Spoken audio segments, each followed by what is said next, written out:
Here now, it's a bread and butter job. Car cut out at MOT place, been towed in, and it sounds like there's no compression to me, but I'm going to do the basics. Fuel, spark, don't start.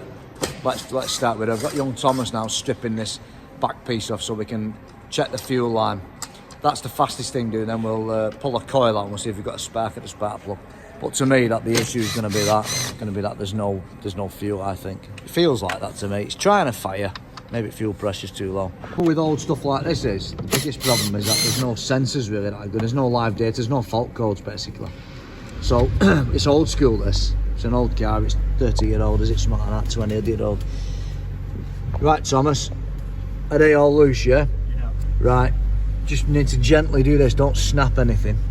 So while Thomas is doing that, let's look at some live data. So basically, the Vanos, everything is kind of reasonable. I've not shown it because the ignition's off now. But there's no fault codes. Now, you would think on something like this, if there was an issue, you would have fault codes. Obviously, it's not going to read it now because there's no ignition on. But basically, there's no fault code. Well, with the ignition on, there was no fault code. So that's exactly as it was. So the problem with this is like old stuff like this, because there's no pressure sensors on fuel system. You can't rely on that, really, to be honest. There's no sensors. You can go and have a listen to fuel tank pump under the seat, but that means stripping. So the easiest thing to do is just literally pull off the fuel line and see if there's actually any fuel at all. And if there's some coming out, then we need to measure if there's enough pressure. So this is down and dirty. This is like DIY if you're in your backyard and job. If there's any fuel pressure in the rail, because there should be some residual pressure, should be at least a bar or two of pressure. In theory, watch your eyes. There should be, you know, a bit of pressure in there. There's nothing there, is there? Look, it's just like dribbling like, well, I was going to say something rude then, but look, there's no pressure. So what Thomas is going to do now is now essentially going to crank the engine, and I'm going to see if there's any pressure coming out of that.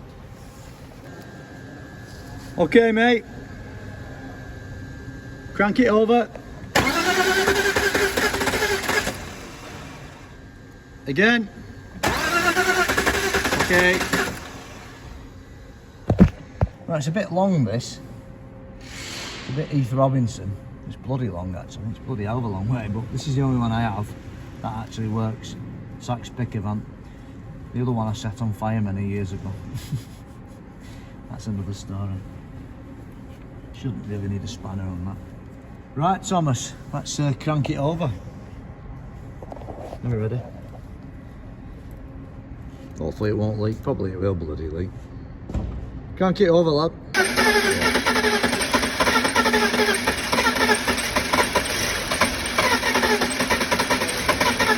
Okay.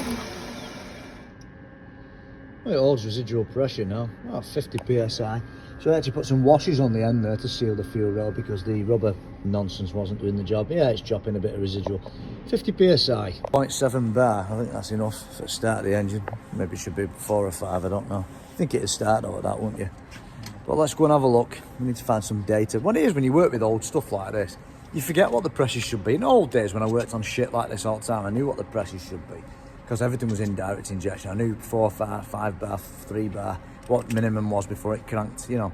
But there is a minimum on indirect injectors. There's a minimum pressure. It won't start unless there's enough pressure behind them. So maybe that is what it is. Ideally, if I had a rig with a 5 bar pump and I put 5 bar of pressure on it, then maybe we could, you know, get it to start like that. But I need to go and find some data. But we'll look at some other stuff as well while we're here. So there's been some ambiguity here. We're not really sure. We think it should be 3.5 bar, the fuel pressure at idle, with the vacuum line disconnected off the fuel pressure regulator. But I'm not going to start messing with that. So what we'll do, just been on YouTube actually and look, because you don't have the data for everything. The primed with the ignition on should be 40 psi. So Thomas is going to do that. So switch it on, Thomas. Let's see what I've primed. Just ignition. If we get to 40, in my opinion, we've not got a fuel pressure problem at all, have we? Yeah, we've got a shitload there. 50, chop it down to 40. It's a little bit much actually. Right, crank it over again.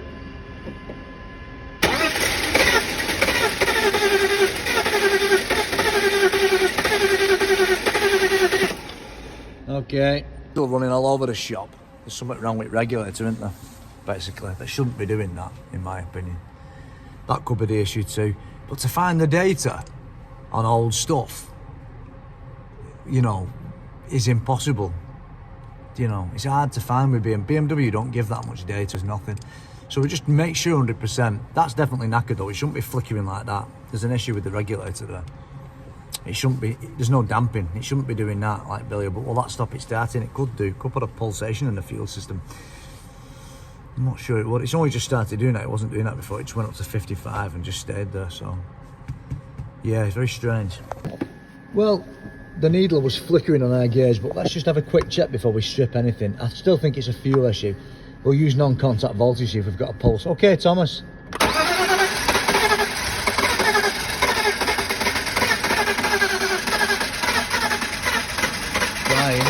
We can't see the spark plugs firing, but you know, you would assume that you've got a pulse. I can't really do that spark plug test because I've got fuel what spilled from when I was doing the pressure test. So I'm not going to risk blowing the car. I'll have to put water on after we're going to check the plugs. Maybe I'll just have a quick check of the plugs now. Maybe number one. But we've got a good pulse there. So I'll do a quick compression test, I guess. So what I'm doing now, before I do any type of compression test, because I still think it's fuelless, I'm just going to check. Because this has been cranked so many times, we should have wet spark plugs.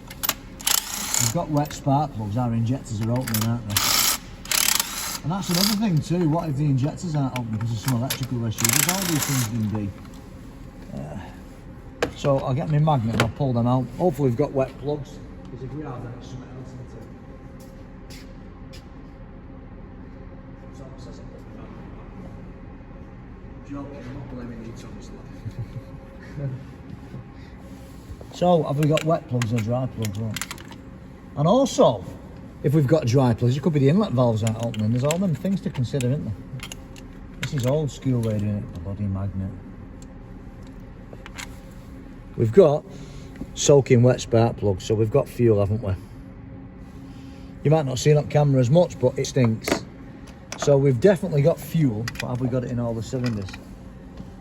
Absolutely soaking wet. So in my opinion, although the fuel system isn't what we would call perfect, there is sufficient fuel going in those cylinders. Now, have we even got intake valves opening? That's the next thing, isn't it, we need to consider.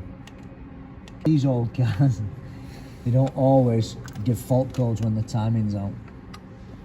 You would think so, but they don't. Have we even got in? Oh, Jesus Christ. That's just oil, external oil leaking, that. Full of fuel. Very interesting. Yeah, very interesting. Whoa, it stinks. There's lots of benzene in that one, you see. So it's got fuel. So like I said all along, it did sound, when I got to this car this morning, it sounded to me like it was spinning over too fast, like there's not enough compression. And you know, this is why we're doing all this testing now, to make sure. It smells weird, that fuel. It smells very strange. It smells like gas. Don't smell like petrol, it smells like bloody natural gas to me. Don't. Someone put diesel in this or what? You know what I mean? Yeah.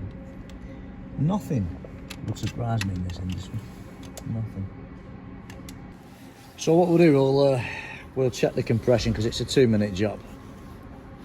And at the end of the day, why not, kind of thing, with the old multimeter.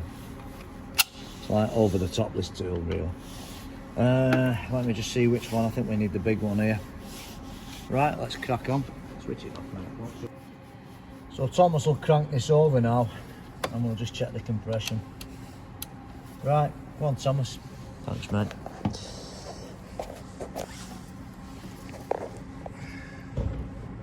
Who knows?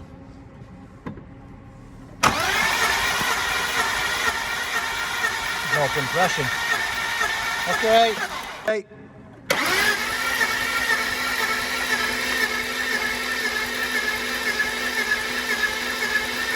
Okay.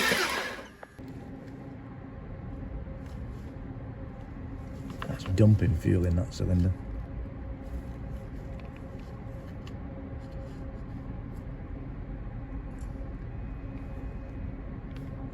It's absolutely dumping fuel in. I'll put the ignition on there now, I bet it'll dump fuel in.